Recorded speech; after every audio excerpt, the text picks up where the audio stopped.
আমার জীবনের সবথেকে বড় ভুল যেটা করেছি, আমি সবসময় একটা পারফেক্ট সময়ের জন্য অপেক্ষা করতাম কোনো কাজ শুরু করার ক্ষেত্রে। যার কারণে আমি অনেক জায়গায় আটকে গিয়েছিলাম বা আমার কাজ ডিলে হয়েছে।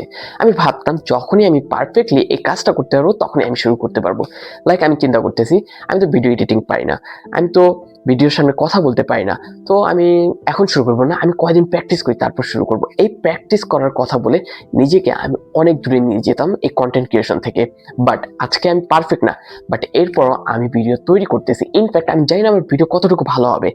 বাট আমি এনকারেজ করে আমাকে তৈরি করতে পারতেছি ভিডিও মেক করার জন্য। সো আমরা যখনই কোনো পারফেক্ট সময়ের জন্য অপেক্ষা করি, তখনই আমরা আমাদের জীবনের সবথেকে বড় ভুলটা করি।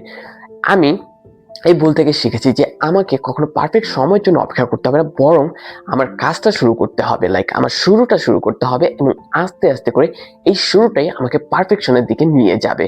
সো আপনি যখন শুরু করতেছেন, আপনি চিন্তা করবেন যে আমি পারফেক্ট না হলে আমি এই কাজটা করব না। বাট আমি জাস্ট আমার এক্সপিরিয়েন্স থেকে আপনাকে সাজেস্ট করবো, there is the no perfect time. আপনি কাজ শুরু করবেন, আপনি ইমপ্রুভ করবেন, দেন আপনি আস্তে আস্তে সেই কাজে ভালো হবেন। সো আমার সাজেশন একটাই, আজকে থেকে শুরু করুন।